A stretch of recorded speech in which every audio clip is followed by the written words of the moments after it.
नमस्कार दर्शक बंधु आज पाणीपाग खबर को आपण को स्वागत। दर्शक बंधु आज भिडियो आलोचना करवा मे मसरे केमिति रहिबो पाणीपागर स्थिति।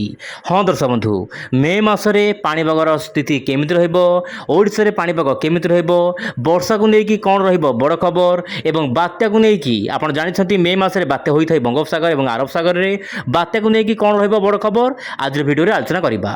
आसुन दर्शक बंधु सर्वप्रथमे सैटेलाइट इमेज देखिबा पाणीपागर प्रणाली आपण देखंतु। वर्तमान परिस्थिति दर्शक बंधु आपण जानिथिबे गत 24 घंटा मध्य आपनकर ओडिशार किछि जिल्ला रे सामान्य कालबैशाखी मात्रा देखि मिलुथिला, विशेषकर दक्षिण उपकूल एवं उत्तर उपकूल रे। आपनकर खोर्धा रे गत 24 घंटा मध्य खोर्धार बेगुनिया रे सर्वाधिक वर्षा 49 मिलीमीटर वर्षा रेकर्ड कर रहिथिला।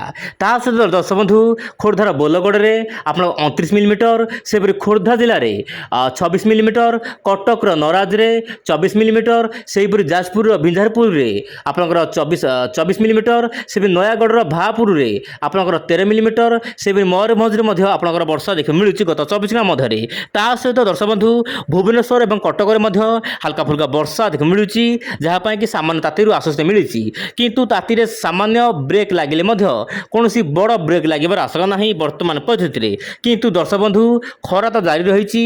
एही समय मध्य जीपीएस मॉडल आकलन करिछि कौन आपण देखंतु। जीपीएस मॉडल आकलन अनुसार आपनकर उत्तर पूर्व भारत सहित ओडिशा, आंध्र प्रदेश, तमिलनाडु, गोवा, केरल यार आखपाख अंचल में छिंछतर वर्षा हेबो, विशेषकर 6 मे। हाँ दर्शक बंधु मे 6 रु 15 तारिख मध्य माने आगामी दिन मानक आगामी 2 सप्ताह मध्य ओडिशा समेत देशर विभिन्न भाग में वर्षा देखा मिल पारे। तेज एप्रिल मसरे जो भाव में खरार ताती देखा मिलूला मे मसरे सामान्य कम रहिबो, विशेषकर उत्तर पूर्व भारत, दक्षिण भारत में। किंतु दर्शक बंधु पश्चिम भारत एवं उत्तर भारत में भयंकर गरम देखा मिल पारे। लू वायुर तापमात्रा बढ़िया सहित प्रबल मात्रा गरम रहिबो मे मसरे, जहाँ एप्रिल तुलन में। किंतु दर्शक बंधु जीपीएस मॉडल आकलन करिछि कौन आसु जानिबा मे 1 रु 7 तारिख मध्य कौन रही पाणीपागर पूर्वानुमान। आपण देखंतु बंगोपसागर एवं अरब सागर कथा जदि आम आलोचना करबा मे 1 रु 7 तारिख मध्य कौनसी एक्टिविटी देखा मिलिबो नाही, ना लघुचाप हेबो ना कौनसी घूर्णिबलय हेबो। किंतु दर्शक बंधु पश्चिमा झड़ प्रभाव में आपनकर जम्मू काश्मीर यार आखपाख अंचल में सामान्य वर्षार एक्टिविटी देखा मिल पारे। यह सहित दर्शक बंधु उत्तर पूर्व भारत में वर्षार मात्रा देखा मिल पारे। तेज दर्शक बंधु आपनकर मे 7 रु 14 तारिख मध्य, हाँ दर्शक बंधु मे 7 रु 14 तारिख मध्य आपनकर जमी गोवा, केरल यार आखपाख अंचल में प्रबल वर्षा हेबो।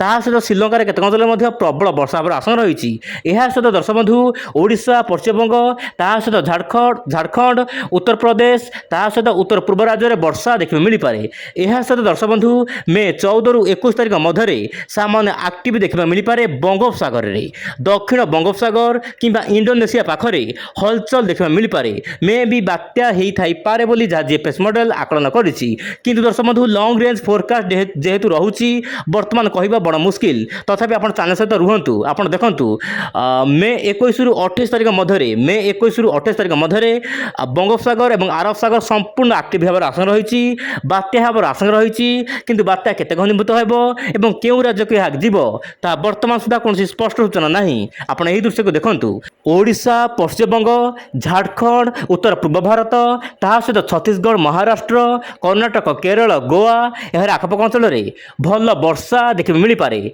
दर्शक बंधु गोटे पर गोटे पश्चिमा झड़ आसब मे मसरे, विशेषकर 6 तारिख रु नेकी 15 तारिख मध्य गोटे पर गोटे पश्चिमा झड़ आसब, जहाँपाई कि वायुर मात्रा सामान्य बदल, सामुद्रिक वायुर चलाचल सामान्य अधिक रहिबो, जहाँपाई कि ओडिशा लगातार कालबैशाखी मात्रा देखा मिल पारे। आप मोबाइल स्क्रीन देखिपारे भल भाव में।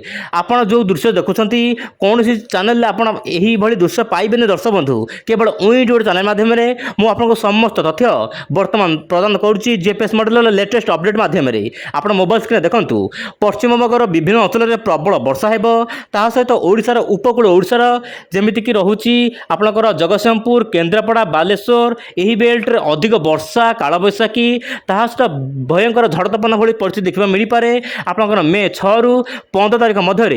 यह सहित दर्शक बंधु आपनकर झारखंड, छत्तीसगढ़ ता सहित उत्तर प्रदेश केतक अंचल में वर्षार मात्रा देखा मिल पारे। मोटामोटी कहवा गले दर्शक बंधु ଉତ୍ତର ପୂର୍ବ ରାଜ୍ୟ, ଦକ୍ଷିଣ ରାଜ୍ୟ, ତାହା ସହିତ ଓଡ଼ିଶା, ଏହିସବୁ ରାଜ୍ୟମାନଙ୍କରେ ପ୍ରବଳ ମାତ୍ରାରେ ବର୍ଷା ହେବ, ପ୍ରବଳରୁ ଅତି ପ୍ରବଳ କାଳବୈଶାଖୀ ହେବ, ତା ସହିତ ପ୍ରବଳ ମାତ୍ରାରେ ଝଡ଼ ତୋଫାନ ହେବ।